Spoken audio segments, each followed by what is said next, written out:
Hi everyone, welcome back to another episode of Africa Budget Pellet Gunner. Today, as you would have noticed on my recent post, we're going to do some work on this Springer. So I did buy this as a project gun, and I have done a little bit of work on the trigger. I've done a bit of work on the internals as well. But I think now where I'm going to focus my attention is on this barrel. So it did come with the plastic piece on the front here, which I didn't like because it didn't give me access to the crown in the front of the barrel. So what I decided was to take it off, and now I've actually redone the crown on this one. But the thing that I don't like is this little step that's in here. It really just bugs my eye when I see it. So what I've decided to do is I'm going to shorten this down quite a bit. So the next question was, well, what kind of length are we looking at? So I've decided to shorten it down. So currently it's sitting at about 17 inches. And from what I've read online, for most springers, especially sub 12 foot-pounds, they're saying the optimal length is about 16 inches or 14 inches. So I decided, well, because there's a bit of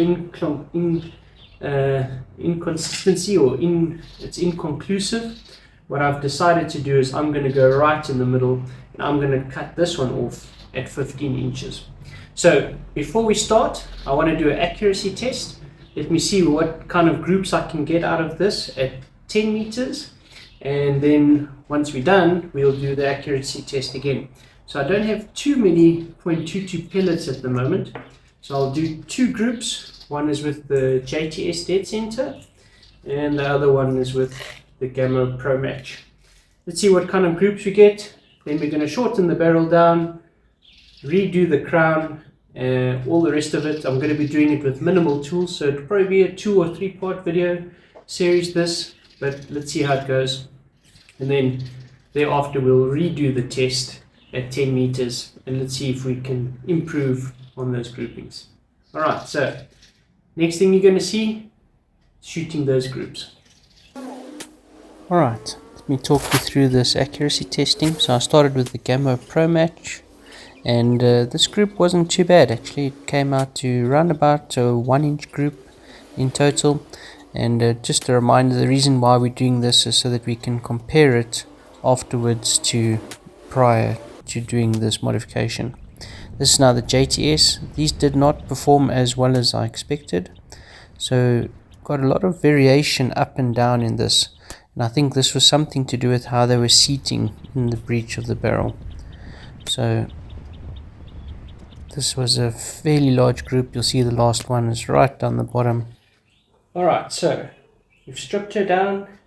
There you can see the barrel just with the linkage arm still. And we said that we want to make it 15 inches. So 15 inches comes to around about 37.5 centimeters. So if we're going to measure that out, 37, let's make it 37. Just going to make a little scratch there. Alright. So 37 means we're going to chop it off round about over there. So next step that I'm going to do, just going to take some plain masking tape. This is the easiest way to get something square on something round, to make a square mark on something round.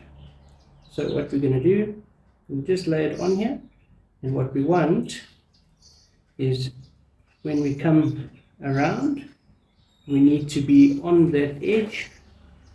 See if I show you there. So if it's like that, it's not square. Okay. So let's just do it again.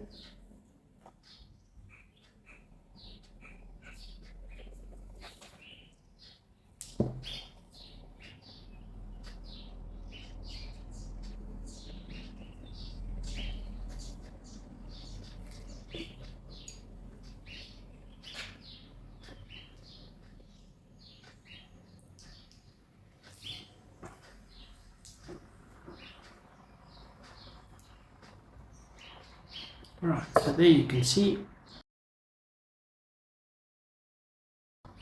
right on top of each other, So that's what we want. That shows us that it's nice and square. Next thing we're going to do, we're going to get out the good old hacksaw. We're going to chop it off right on the edge of that masking tape. Here goes nothing. Alright, so as you saw, I marked it now with the masking tape.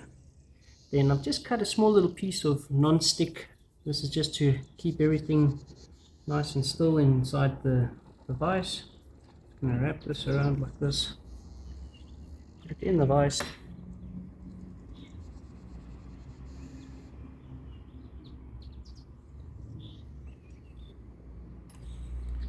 Okay, then plain and simple, conventional hacksaw, nothing funny there,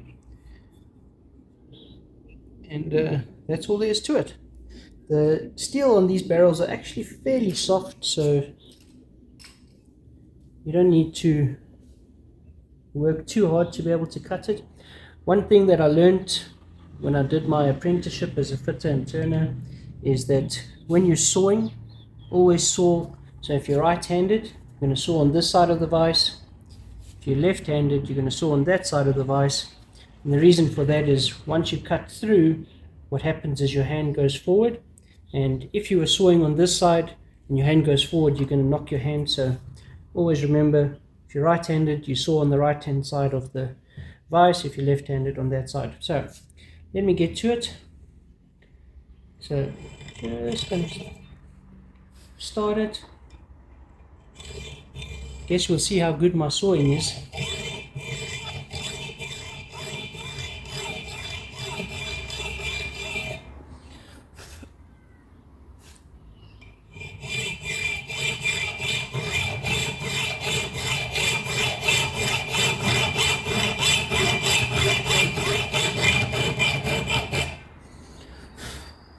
So what I'm trying to do is, as I go further down and further down this way, trying to keep everything in a straight line, because the saw will obviously take the path of least resistance.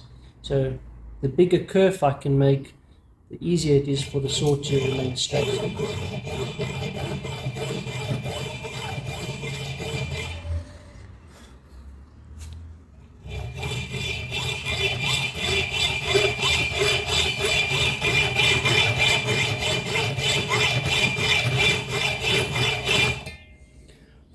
So when you're sawing, you really don't want to push down on the saw. You want the saw blade to do the work, and just be patient. Try to use as long strokes as you can.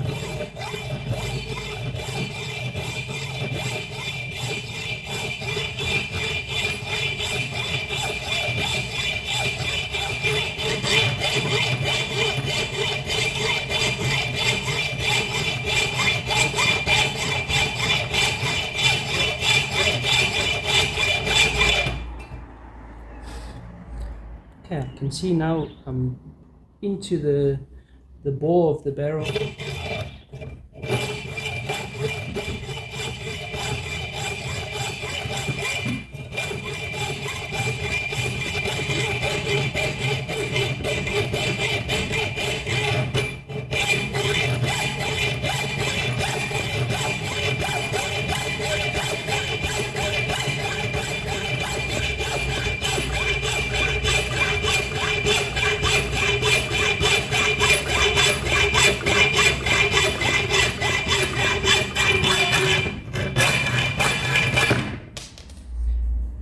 Go.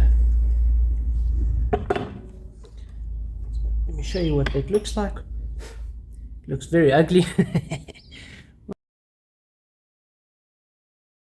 Alright, so there you can see nicely, and let's see how straight let's move this down a bit.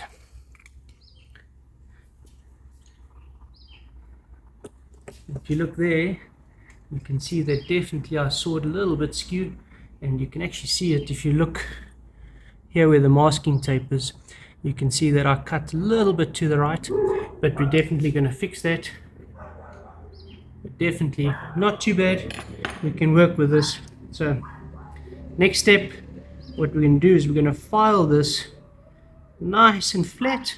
Just going to round off the edges, and then we're going to work on that bore itself. All right, so let's get to it.